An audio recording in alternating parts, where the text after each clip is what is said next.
découverte de fou, Patrice. Je suis tombé là-dessus. J'ai fait ma recherche cette semaine dans le domaine du SAR, Search and Rescue Technician. OK? C'est les Forces armées canadiennes qui sont en charge de faire la recherche et sauvetage au Canada, un peu partout. Et imagine-toi donc, Patrice, on va regarder cette vidéo-là. Les vidéos d'introduction, après ça, je vais te mentionner c'est quoi la découverte. Alors, les techniciens en recherche et sauvetage qu'on voit ici dans un Hercule 130... on n'a plus mon image. Dans un Hercule 130H, C-130H, qui est l'avion de sauvetage longue portée au Canada.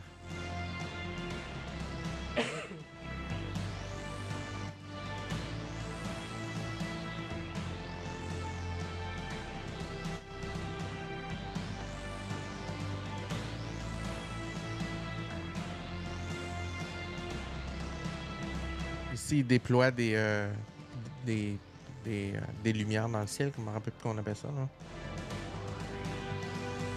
Il y a eu un événement l'été passé dans le coin de Deux-Montagnes avec ça. Ah ouais, c'est comme des feux d'artifice qui brûlent puis qui font de la lumière, c'est ça? Ouais.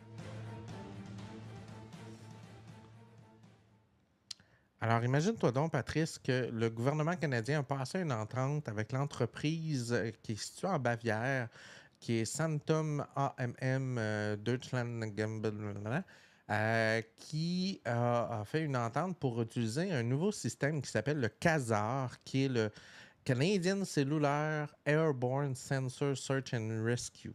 Et je ne sais pas si tu reconnais un peu le design de la boîte noire qui est un Life Seeker. C'est un Stingray.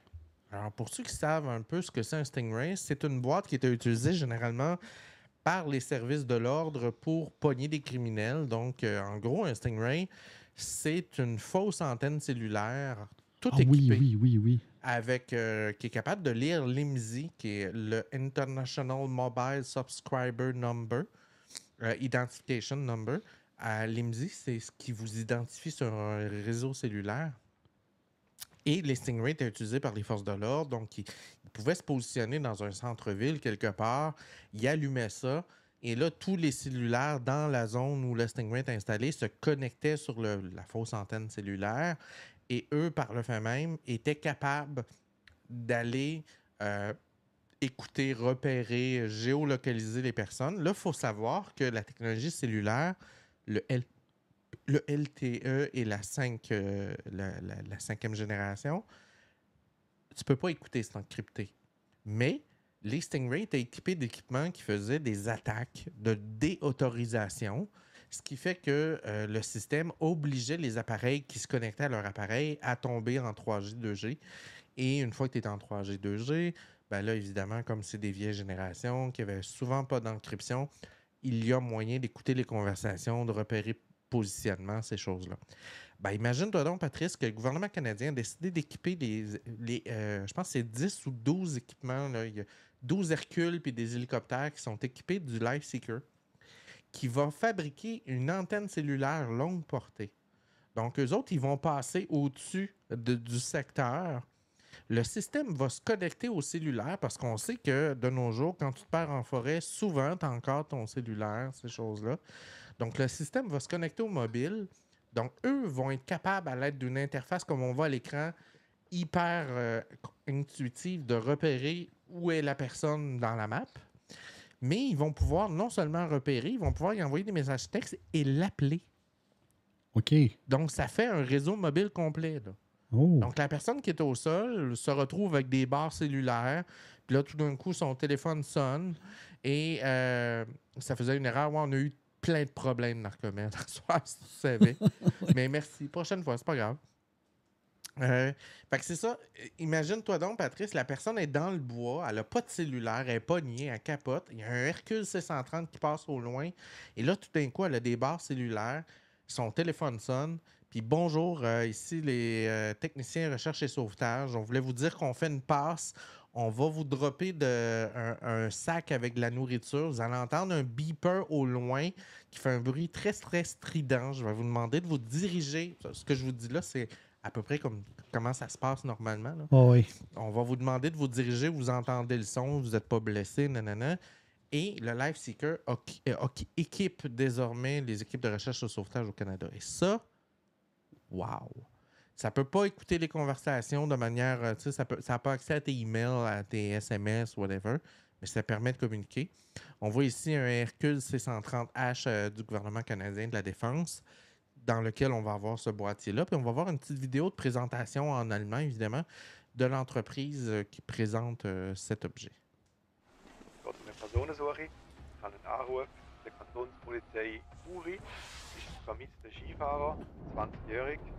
Er hat das Handy dabei. Die Polizei hat bereits einen Notsuchprozess ausgelöst. Allerdings ist sein Handy nicht eingeloggt. Aber das kann durchwegs einen Zusammenhang haben, weil die Abdeckung in diesem Gebiet sehr schlecht ist. Wir haben entschieden, dass wir das Suchflug auslösen mit dem Leerhelikopter.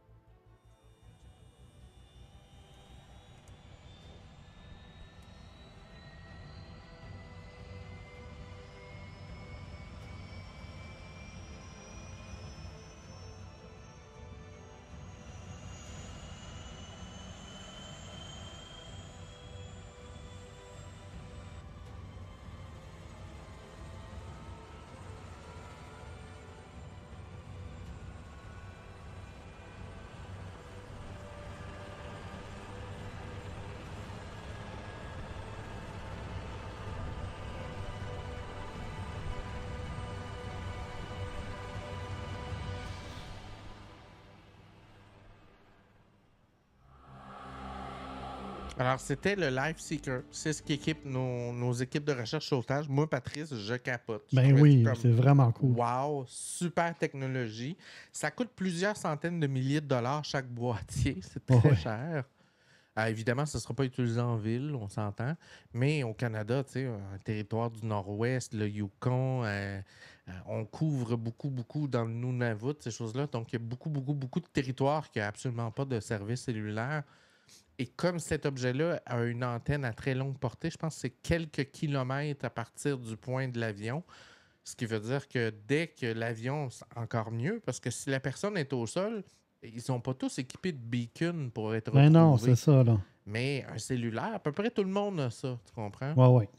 Donc, puis tu sais, dans la réalité qu'on est, quand tu es pris quelque part, puis tu t'emmerdes, puis t'attends les secours, tu vas jouer avec ton cell, tu vas. Fait que forcément, ça devient une super alternative pour trouver les gens. Fait que je voulais en parler. C'était ma chronique science. Vraiment cool, vraiment cool. Donc...